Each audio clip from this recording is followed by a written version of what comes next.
Ağdam bugün zamanın dayandığı nöqtəni yenidən hərəkətə gətirib. İllərlə səssiz qalan, təkcə sakinlərini deyil, izlərini də itirən Kəngərli bugün yenidən doğulur, yenidən qurulur. İşğal dövründə yararsız hala salınan infrastrukturun yerində indi planlı inkişafın, davamlı şəhər salmanın izləri görünür.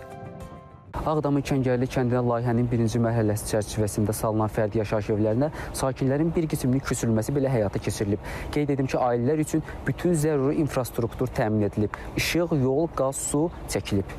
Ağdam, Füzuli və Xocavənd rayonlarında bərpa, tikinti və idarəetmə xidmətinin məlumatına görə ərazisi 177 hektardan çox olan Kəngərli kəndində 2 mərhələ üzrə 632 fərdi evin inşası nəzərdə tutulub. Birinci mərhələ üzrə kəndə 1279 nəfərin köçürülməsi planlaşdırılır. Tikintinin ilkin mərhələsində isə burada 72,55 hektar ərazi layihələndirilmişdir və burada 292 fərdi ev tikilib. Bu evlərində 75-i 2 otaqlı, 156-sı 3 otaqlı, 60-ı 4 otaqlı, eləcə də biri 5 otaqlıdır. Bundan əlavə kənddə bir sıra sosial infrastruktur obyektlərinin tikintisi də tamamlanmışdır ki, bura həm klub icma mərkəzi, çoxfunksiyalı inzibati bina, kənd bazarı, bundan əlavə tibb məntəqəsi, məktəb, bağça və digərləri daxildir. Kənddə inşa edilən orta məktəb binasının 30 sinif otağında 484 şagird təhsil alacaq. Həmçinin 120 yerlik körpələr evi uşaq bağçası fəaliyyət göstərəcək. Azərbaycan mədəniyyəti üçün tarixi bir gün. Ağdama muğam yenidən qayıdıb. Bu dəfə olduqca müasir bir zalda, yeni tikilmiş Ağdam Muğam mərkəzində. Buradakı 507 nəfərlik konsert salında müxtəlif tədbirlərin, eyni zamanda muğam konsertlərinin təşkilatçılığı üçün hər cür şərait mövcuddur.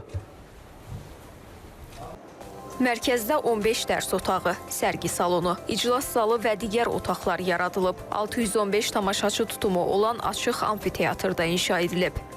Bu mərkəz bütün Qarabağ ərazisində, işğaldan azad olmuş bütün ərazilərimizdə incəsənətin inkişafı, mədəni ruhun dirçəlməsi kimi öz funksiyasını yerinə yetirəcək. Dediyim kimi, Muğam mərkəzi multifunksional bir mərkəzdir. Çünki burada həmçinin incəsənət məktəbinin də fəaliyyəti planlaşdırılır. İncəsənət məktəbi 7 ixtisas üzrə tar, kamança, balaban, qanun, xanəndəlik sənəti, piano və xoreografiya sənəti üzrə tədris verməsi nəzərdə tutulub.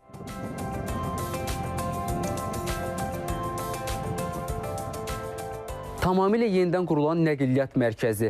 Bura Ağdam Dəmir Yol və Avtovağzal kompleksidir. Uzunluğu 350 metr olan kompleks Azərbaycanda ilk qapalı dəmir yol platformasıdır. İndi bura təkcə Qarabağın deyil, bütövlükdə regionun nəqliyyat hubuna çevrilmək məqsədi daşıyır. Yenidən inşa edilən Ağdam dəmir yolu gün ərzində 800 min, avtovağzal isə 1300-1500 sərnişinə xidmət edəcək. Ağdam dəmir yolu və avtovağzal kompleksinin qarşısında geniş parkda salınıb. Kompleks binası 3 mərtəbədən ibarətdir.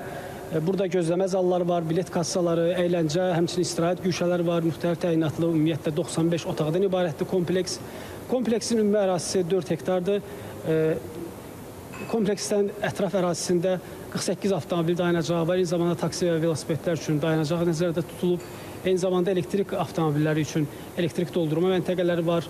Ağdam dağıntıdan dirçəlişə aparan yolun ən canlı sübutudur. İllərlə susqun qalan torpaqlarda bugün həyat yenidən başlayır. Kəngərli kimi kəndlər yenidən qurulur, sakinlərinə qovuşur. Yeni evlər, məktəblər, bağçalar, mədəniyyət və nəqliyyat mərkəzləri. Bunların hər biri təkcə bir infrastruktur deyil, həm də ümidin və geri qayıdışın simvoludur. Vurğun Mədətov, Zamin Novruzov, Ləman Bayramlı, İTV Xəbər, Ağdam.